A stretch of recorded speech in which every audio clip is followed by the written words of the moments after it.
tó ẹ máa kó ètò gbogbo ẹ̀yin ìyá mi bàbá mi mo kí yín o níbikíbi tẹ́ ẹ ti láǹfààní àti máa gbọ́ mi wípé etí tẹ́ fi ń gbọ́ wa kò máa ní di bákan náà ojú tẹ́ fi ń rí wa kò ní fọ́ àwa láwọn máa wá o ẹ̀yin náà láwọn máa bá ikú kò ní wá gbèsè o lọ́la ṣe èdùà ǹjẹ́ ẹ ti gbọ́ ìròyìn ní yàjóyàjó ni mo ní kí n sáré gbé yín débẹ̀ sí o nítorí pé lọ́wọ́lọ́wọ́ báyìí nǹkan ti yàtọ̀ o fuel price hike allow Nigeria breathe. You are pushing us to the wall. AYFC to federal government. Ìyẹn ń gbọ́ ṣe ń gbọ́. The Arewa Youth Consultative Forum ìyẹn AYCF has warned the federal government not to take Nigerians for granted. Bẹ́ẹ̀ ni wọ́n náà ti kìlọ̀ fún ìjọba pé kí wọ́n má fi ọ̀bọ kọ́ má fi lọ̀ wá mọ́. The President General of the Forum, Yerima Shettima, stated this while reacting to the hike in the price of fuel. Speaking to the newsman, he lamented that it seems like the current government may have lost touch with the current reality of what Nigeria was going through. Wọ́n ní dàbí pé wọ́n ti gbàgbé nǹkan tí àwọn Nàìjíríà àwọn ará ìlú tí wọ́n là kọjá. Bẹ́ẹ̀ ni ó dàpọ̀ náà ti gbàgbé ni o. According to him, it was unfortunate for the same government that appealed to Nigeria not to embark on protests with the promises to make life better, to wake up all of a sudden to add to the pain of its people. Bẹ́ẹ̀ ni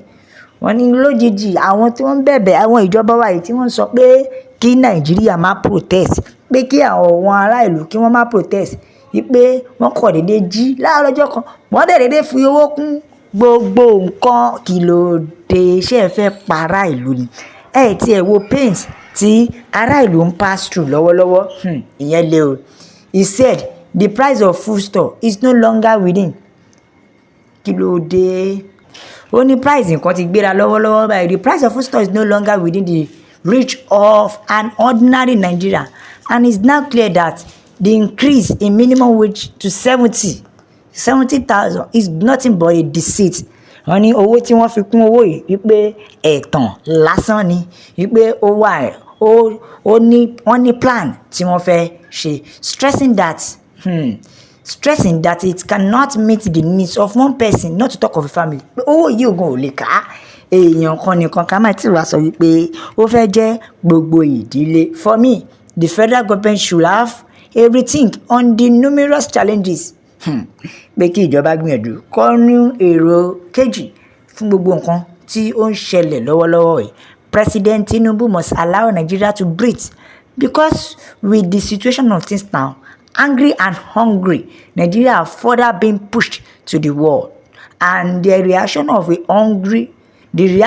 a hungry and angry person may be imaginable. Tó túmọ̀ sí wípé wọ́n ti sún àwọn ọmọ Nàìjíríà kan ògiri, tó dẹ̀ jẹ́ wípé ṣe rí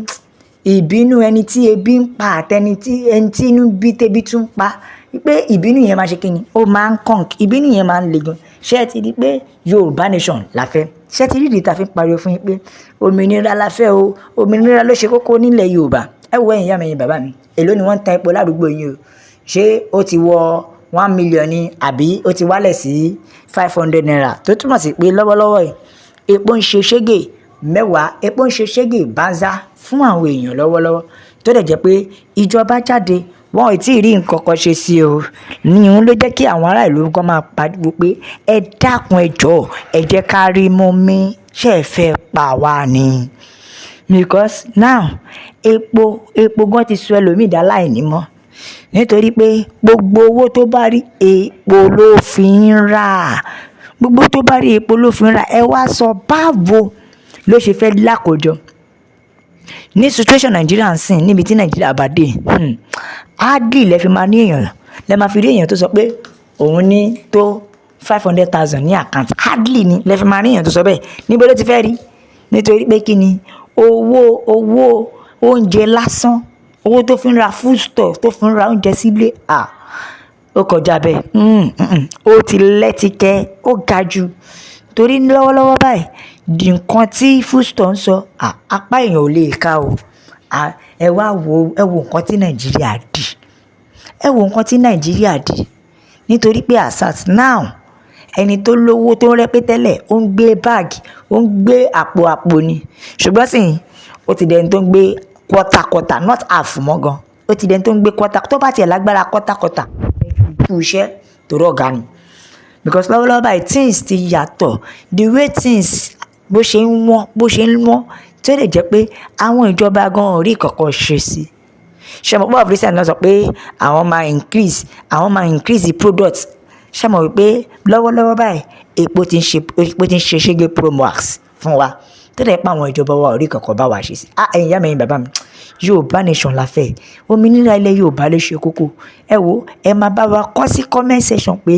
Yorùbá nation la fẹ́ àǹtẹ̀ bá dẹ̀ ṣe ń bá wa kọ ẹ máa tag àwọn international community síbẹ̀ kí wọ́n lè mọ̀ pé ariwo pé a fẹ́ lọ́kàn there is nothing again in Nigeria the Nigeria we are is already dead Nigeria tá a wà lọ́wọ́lọ́wọ́ yìí ó ti kú bẹ́ẹ̀ ni kò sí kankan mọ́ bẹ́ẹ̀ what we are facing now is more than what we been facing before wọ́n á máa fún wa wọ́n á máa motivate wa ṣẹ́ni ìjọ́tẹ̀ bá máa sọ̀kò fún àwọn motivation yìí àwọn motivators tẹ́pọ̀ máa motivate yàn pé you can do it kinní kan ṣẹ́ni motivation kan ò jẹ́ kankan mọ́ we wanna go that's what we wanna go let everybody go ẹ jẹ́ kóníkálukú lọ kóníkálukú pín jáde kí Yíbò bọ́ sí tiẹ̀ lọ́tọ̀ Haúsá bọ́ sí tiẹ̀ lọ́tọ̀ kí ẹ̀wọ̀ Yorùbá ká dá wà ìyẹn ló máa fún oníkálukú ní respect because tí ìbá ṣe bẹ́ẹ̀ ni òun ni Yíbò gbẹ́ni jáde tó ń pariwo pé àwọn làwọn ní Èkó àbí bẹ́ẹ̀ kọ́ ìgbà tí yẹ pé àyè gan ti gba tábà ó ti ń kọ́lé ìgùnnù kí lẹ expect now àtọ̀hún ìwà lásán tá a fàyè gbà pé kó wá máa ṣọ̀rọ̀ adé ńlẹ̀ wa òun náà ti ń claim pé àwọn làwọn ní Èkó yanmirin tí alábẹ́gbẹ́ ní sọ́nà kékeré a máa gorí ẹni o ẹ wo ẹ̀yin ìyá mi bàbá mi Yorùbá nation la fẹ́ ẹ dákun ẹ bá mi ṣe ẹ jẹ́ kó lọ viral ẹ jẹ́ kó yí àwọn èèyàn lílé lóko lọ́nà pé Yorùbá nation òun ni ọ̀nà àbáyọ òmìnira ilẹ̀ Yorùbá òun ló ṣe kókó bẹ́ẹ̀ ni nílé lóko lọ́nà lẹ́yìn odi ẹ jẹ́ kó máa yí àwọn èèyàn bẹ́ẹ̀ ẹ̀yin ìyá mi ẹ̀yin bàbá mi ẹ bá mi share ẹ like ẹ subscribe ẹ tẹ̀ sójú ẹ̀ nítorí pé kí ni ìgbádùn tí yín ló jẹ wá lógún àwa máa mú ìròyìn tó jẹ́ pé ó lẹ́tìkẹ́ ó ṣe é gbọ́ sétí ẹ̀yin ìyá mi ẹ̀yin bàbá mi òwe Yorùbá tó sọ pé àgbẹ̀ oníroko títí kó gbàgbé lé ẹ máa bá wa kọ sí comment section pé we want to regain our Yorùbá nation kẹ́dẹ̀ máa bá wa kọ síbẹ̀ pé God bless Yorùbá nation God bless my country nítorí pé òmìnira ilẹ̀ Yorùbá òun ló ṣe kókó ilé tó lọ torí pé kí ni ilé làbọ̀ sinmi oko ẹ̀dá la fi ń fi àsìkò yìí dágbére fún yín pé àgbẹ̀ oníroko títí kó gbàgbé ilé o God bless Yorùbá nation ó dàbọ̀.